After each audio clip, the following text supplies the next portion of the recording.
Assalamualaikum warahmatullahi wabarakatuh kepada Dr. Aizal. Seperti yang Dr. tahu, nama saya Muhammad Azizuddin lebih Muhammad Syafi'i, S76753. Dan pada hari ini saya akan menerangkanlah tentang perjalanan progres Santunia Komuniti Ceria bersama Xiaomi Kids. Untuk bahagian pengenalan, program Ceria bersama Xiaomi Kids merupakan inisiatif sukarelawan oleh pelajar kaunseling tahun 2 Universiti Malaysia Terengganu UMT bagi memenuhi keperluan subjek Santunia Komuniti CCM 3011. Program ini dirancang khusus untuk kanak-kanak prasekolah dengan menawarkan pelbagai aktiviti interaktif dan menyeronokkan yang bertujuan merangsang perkembangan kognitif, emosi, sosial dan fizikal mereka. Melalui pendekatan belajar sambil bermain, kami berhasrat untuk membina keyakinan diri, kemahiran sosial dan kreativiti dalam kalangan kanak-kanak sekaligus mengukuhkan hubungan antara universiti dengan komuniti setempat. Program ini dijalankan di Lot 38810B, Kampung Kubang Badak, Kuala Terengganu dan berlangsung pada tarikh 6 November 2025 pada pukul 8.30 pagi sehingga 12.30 hari. Untuk objektif program pula, menjalinkan hubungan silaturahim antara mahasiswa UMT dengan komuniti prasekolah, memberi pendedahan praktikal mengenai pembelajaran berasaskan permainan, meningkatkan kemahiran komunikasi positif dan empati dalam kalangan mahasiswa dan juga menyumbang kepada kesejahteraan komuniti melalui aktiviti pendidikan kreatif. Untuk bahagian latar belakang program pula, kami lebih menumpukan perhatian kepada perkembangan holistik kanak-kanak tadika melalui aktiviti interaktif. Hal ini demikian kerana kami bertujuan untuk merangsangkan perkembangan kognitif, emosi, sosial dan fizikal kanak-kanak, mewujudkan hubungan antara generasi melalui aktiviti kreatif dan juga memupuk semangat kesukarelawanan dalam kalangan mahasiswa UMT. Untuk bahagian jawatan yang dipegang, sepanjang program Santunia Komuniti bersama Xiaomi Kids, sepanjang program tu saya memegang sebagai pengarah program. Dan sepanjang itu juga saya mempunyai 3 kerja yang saya perlu hadapi, iaitu yang pertama mengarahkan ahli lain, iaitu sebagai pengarah program saya bertanggungjawab untuk memimpin dan mengarahkan kesemua ahli kumpulan dalam merancang, menyelaras dan melaksanakan setiap aktiviti program dengan lancar dan teratur. Yang kedua pula membantu membuat proposal. Hal ini demikian kerana saya terlibat secara langsung dalam proses penyediaan proposal program, termasuk merangka objektif, merancang aktiviti, menyusun bajet dan memastikan setiap bahagian proposal memenuhi keperluan dan standard yang ditetapkan. Dan akhir sekali, kerja saya ialah memantau gerak kerja program, iaitu memantau perkembangan setiap peringkat program, memastikan segala tugas dilaksanakan mengikut jadual dan menyelesaikan sebarang halangan yang timbul bagi menjamin kelancaran program dari mula hingga akhir. Untuk bahagian aktiviti yang dilaksanakan, sepanjang daripada pukul 8 sehingga 12.30 hari, seingat saya kami melakukan 5 aktiviti lah. Dan antara aktiviti ini ialah yang pertama, kami melakukan tarian Didi and Friend. Di dalam tarian-tarian Didi and Friend tu, kami menggunakan 5 lagu daripada Didi and Friend untuk memanaskan badan mereka sebelum melakukan aktiviti-aktiviti berat. Aktiviti kedua ialah mewarna secara kreatif. Kenapa kami buat aktiviti ini? Kerana ingin melihat mereka punya kreativiti dan juga meningkatkan mereka punya keyakinan daripada segi memuji mereka supaya dapat meningkatkan hubungan kami dengan mereka. Kemudian yang ketiga, kami melakukan passing the balls. Tujuan kami melakukan aktiviti itu untuk meningkatkan hubungan mereka antara kanak-kanak lain supaya dapat menghilangkan sifat malu antara satu sama lain. Kemudian kami melakukan aktiviti origami kapal terbang. Hal ini demikian kerana kami ingin menyeronokkan mereka dan juga mengajar mereka bagaimana untuk melipat kertas dan membuat origami bersama-sama. Dan yang terakhir, sinergi. Kami melakukan ini untuk melengkapkan cukup jam melakukan program dengan membuat menari bersama-sama dengan mendengar lagu kanak-kanak supaya dapat menamatkan program ini dengan cara baik dan dapat meninggalkan memori yang baik bersama kanak-kanak. Dan semestinya lah, selepas membuat program, semestinya kami menghadapi beberapa cabaran yang kami hadapi. Dan antaranya ialah kami mempunyai kelemahan bahan logistik. Hal ini demikian kerana program menghadapi kekangan dari segi bahan aktiviti seperti projektor untuk menunjukkan video tarian kepada kanak-kanak. Hal ini memerlukan kreativiti untuk mengoptimalkan sumber sedia ada serta membuat penyesuaian aktiviti secara spontan. Sebab masa kami awal-awal buat presentation di depan kanak-kanak, kami ada masalah kekangan masa lah untuk meletakkan projektor dan untuk memainkan video, sebab masa tu kami kekurangan juga daripada segi audio dan suara tidak kuat. Jadi masa tu kami ada beberapa cabaran yang kami hadapi, tapi Alhamdulillah segalanya dapat dipermudahkan lah. Dan cabaran yang kedua, tingkah laku kanak-kanak. Setengah budak menunjukkan tingkah laku seperti kurang fokus, malu-malu atau hyperaktif yang menyukarkan penglibatan penuh dalam aktiviti kumpulan. Pendekatan individu dan teknik pengurusan tingkah laku positif digunakan untuk mengatasi hal ini.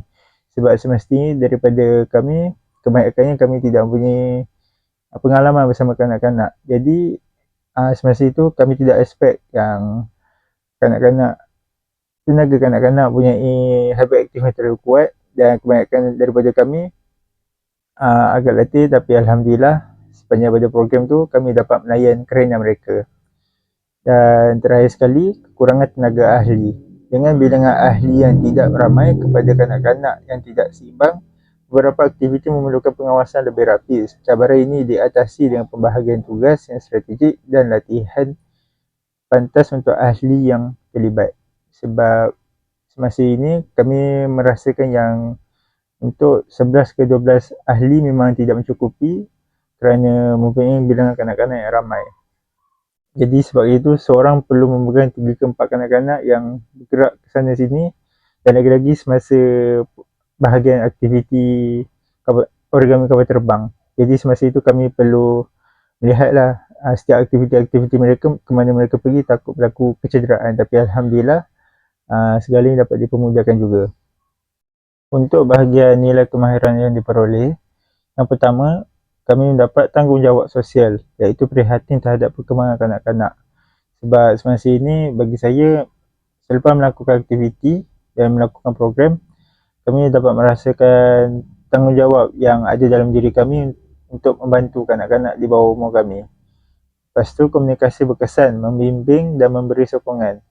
Sebab bagi kami, selepas membuat sesi bersukuri bersama mereka, kami nampak di mana cara komunikasi dengan orang besar dan juga kanak-kanak begitu berlainan. Jadi ianya mengajar kami untuk cara untuk bercakap dengan kanak-kanak bagaimana. Kemudian kerjasama kumpulan, bekerja sebagai satu pasukan. Sebabkan bagi saya, daripada first week sehingga ke hari program, saya melihat kerja berpasukan sangatlah penting kerana seorang tidak mampu melakukan satu program. Jadi bagi saya, orang-orang lain dan juga ahli-ahli lain, jika bekerjasama, insyaAllah satu program itu dapat dilaksanakan dengan jayanya. Dan terakhir, kreativiti dan empati, memahami keperluan kanak-kanak. Hal ini kerana saya lihat di mana di suatu kreativiti yang kami lihat dalam kanak-kanak mempunyai potensi yang besar untuk perkembangan kognitif mereka semasa mereka membesar nanti. Untuk bahagian impak program kepada komuniti pula, yang pertama, kanak-kanak lebih yakin dan bersosial. Hal ini demikian kerana selepas kami membuat aktiviti mewarna dan juga passing the ball, kami nampak yang kanak-kanak lebih selesa untuk bercakap dengan kami dan untuk senang untuk membuat aktiviti bersama dan tidak ada rasa malu lah, dan kami dapat buang barrier antara orang besar dan juga kanak-kanak. Kemudian yang kedua, mahasiswa mendapat pengalaman praktikal dan nilai sukarelawanan. Sebab bagi saya, semasa kami buat aktiviti bersama kanak-kanak dan juga teacher-teacher di sana, saya dapat lihat yang kami dapat menambahkan sifat empati lah, dan sifat rasa ingin membantu orang luar, dan juga dapat melahirkan sifat ingin menolong siapa saja yang memerlukan bantuan. Dan kami lihat selepas melakukan aktiviti bersama kanak-kanak dan dapat membantu teacher di sana, mereka kata dapat mengurangkan beban mereka. Kemudian ketika terjalin hubungan erat antara UMT dan komuniti setempat, disebabkan kami dapat melakukan aktiviti di kawasan kanak-kanak, Dan teacher-teacher di sana juga maklumkan yang di mana kalau ada peluang lagi membuat program di luar, mereka volunteer untuk kontak kami untuk melakukan aktiviti ini lagi. Setelah tamat daripada melakukan aktiviti dan juga program santunia bersama kanak-kanak, saya ada memikirkanlah sendiri tentang refleksikan diri, iaitu melalui program Ceria Bersama Suami Kids, saya benar-benar menyedari betapa pentingnya pendekatan belajar sambil bermain dalam pendidikan awal kanak-kanak. Aktiviti seperti tarian interaktif, sesi mewarna kreatif dan permainan berpasukan bukan sekadar hiburan, tetapi merupakan saluran pembelajaran yang berkesan untuk merangsang perkembangan kognitif, emosi dan sosial mereka. Pengalaman langsung bersama kanak-kanak ini telah mengajar saya untuk menjadi lebih sabar dalam mendengar dan membimbing, lebih kreatif dalam merancang aktiviti yang menyeronokkan dan lebih peka terhadap keperluan emosi serta sosial mereka. Saya juga belajar bahawa setiap kanak-kanak memiliki cara belajar yang unik dan sebagai fasilitator, tanggungjawab saya adalah untuk menyediakan ruang selamat yang membina keyakinan diri dan semangat bekerjasama dalam kalangan mereka. Untuk bahagian cadangan penambahbaikan, saya ada beberapa idea lah yang boleh ditambahkan. Iaitu pertama sekali, pelbagikan bahan dan aktiviti. Ini demikian kerana sebab saya perasan yang kami memerlukan lagi bahan-bahan logistik seperti speaker dan juga mic dan juga permainan-permainan lain supaya dapat meningkatkan kesukaan kanak-kanak tu semasa melakukan aktiviti.